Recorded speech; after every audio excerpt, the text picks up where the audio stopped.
everyone, it's Beamer's Tea Room. I know it's been a while since I've posted, but the weather wasn't the greatest up here in the Northwest for a while.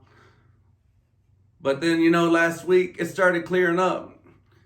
I started riding to work again because, hey, gas prices. But before we go any further, I just want to say cheers to all my fellow riders. And cheers to everybody. I like 805. I am not sponsored, and you know what? It kind of matches the bike pretty well.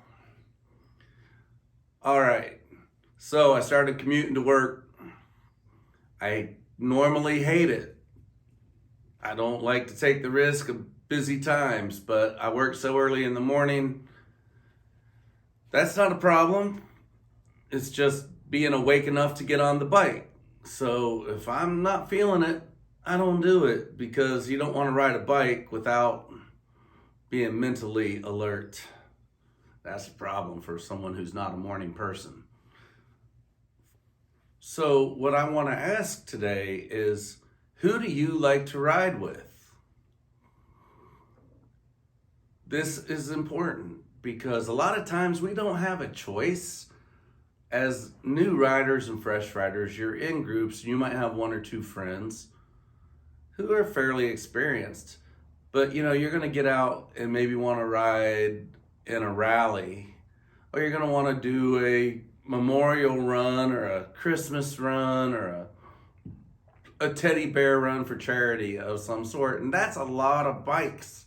It's a lot of bikes.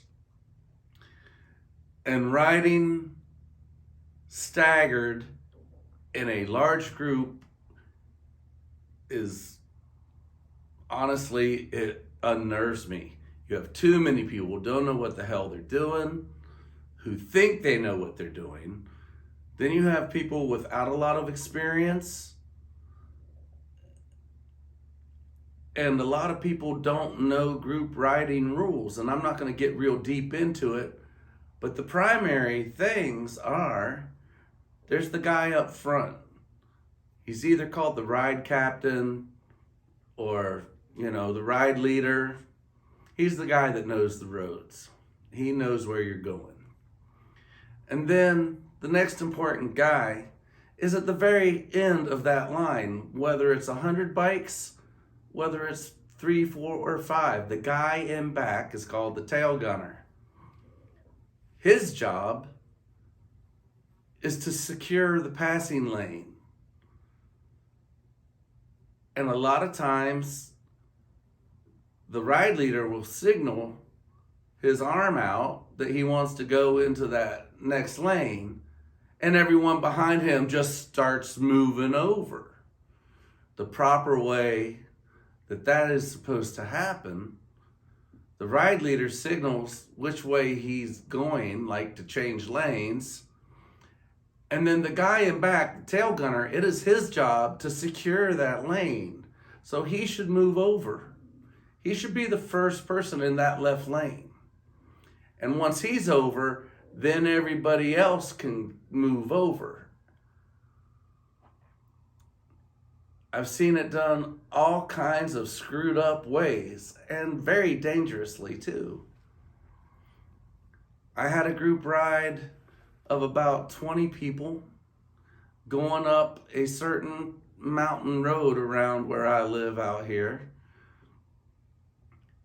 And we had someone in line, no names will be noted to, don't want to upset anybody, but there was a rider who thought she knew what she was doing. We go into a turn, and it was a tight turn up this mountain road. And you slow down into the turn and you speed up out of it.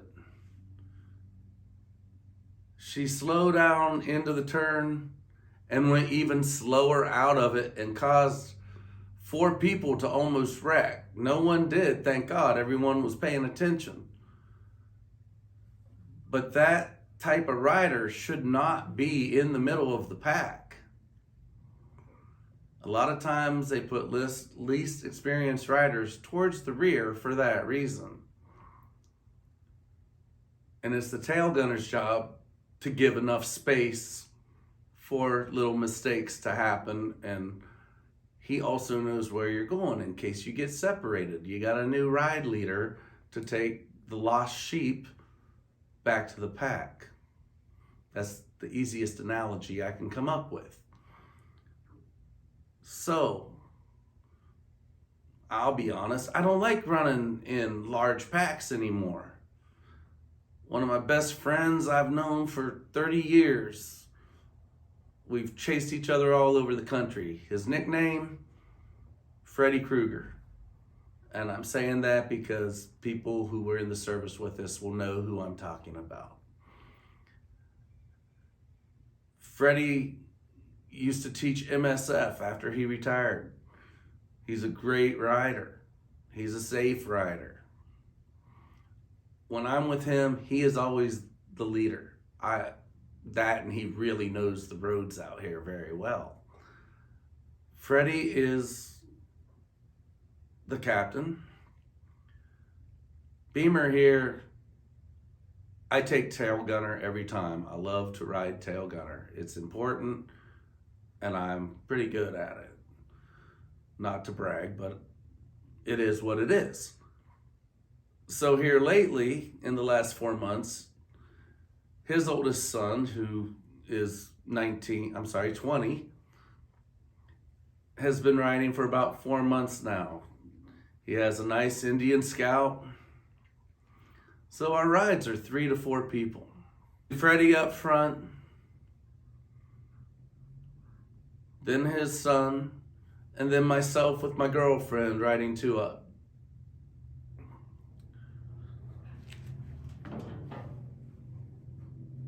Before we ride, we have a little talk to say, hey, these are the signals, because my friend's son doesn't know group riding signals, so we're teaching him. The most important lesson we're teaching is ride within your envelope. If someone in front, let's just say you're with a new group of friends, you got a couple guys on sport bikes, you got a couple pretty aggressive cruiser riders, let them ride their ride and you ride yours. Ride your own ride. Don't get into a situation because you think you're going to get left behind and you take a corner wide, go into it too fast, hit the brakes at the wrong time, and throw yourself into the pavement or dirt. It happens. I've come close. Just recently, Freddie took us on a pretty darn good road, and it tested me. I was riding 2 up. It really tested me, and I've been riding for 30 years. Plus, I'm on a bigger bike than I've ever had. But it tested me. However, when he got 300 yards ahead of me, I didn't care. Because a good ride leader is not going to leave people behind.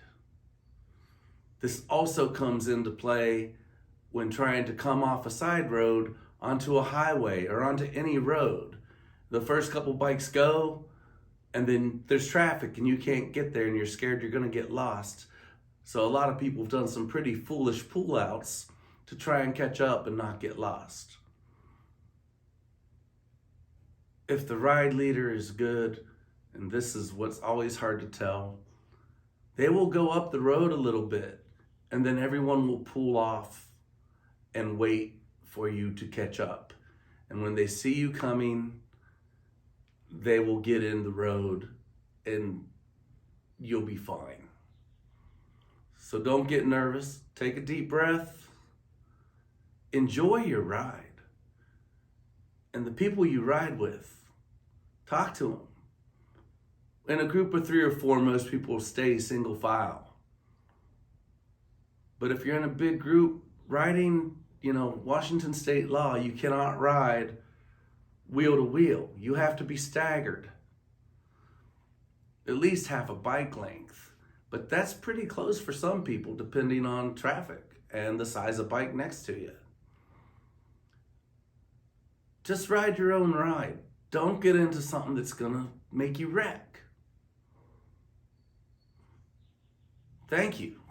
That's all I really have for today. And as far as alcohol goes, wait till after the ride. While you're riding, especially in this summer heat, water. A lot of cruisers have a cup holder. If you're a sport bike person, wear a Camelback. Water, water, water.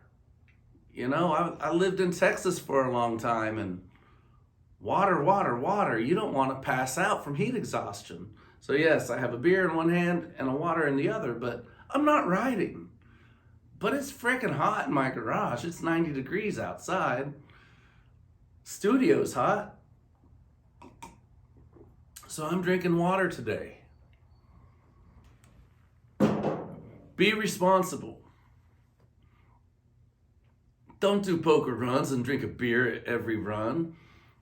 Sorry, I should have said that earlier, because poker runs can be fun, but you don't need to have a beer at every stop. You're just asking for a wreck. Use your own judgment. You want to go to a crowded rally? We have the Oyster Run coming up. It's crowded. People get drunk, do stupid shit. I personally, I'm not big on huge events like that anymore because there's too many idiots out there. If it's not the people on bikes, it's the people in cars trying to get around bikes. I digress. I'm going a little long, but let's enjoy our riding season, people, and stay alive. Wear your helmets. I wear half shells, but wear at least a dot half shell. Don't wear a novelty helmet. God, Jesus, just be safe. Good night.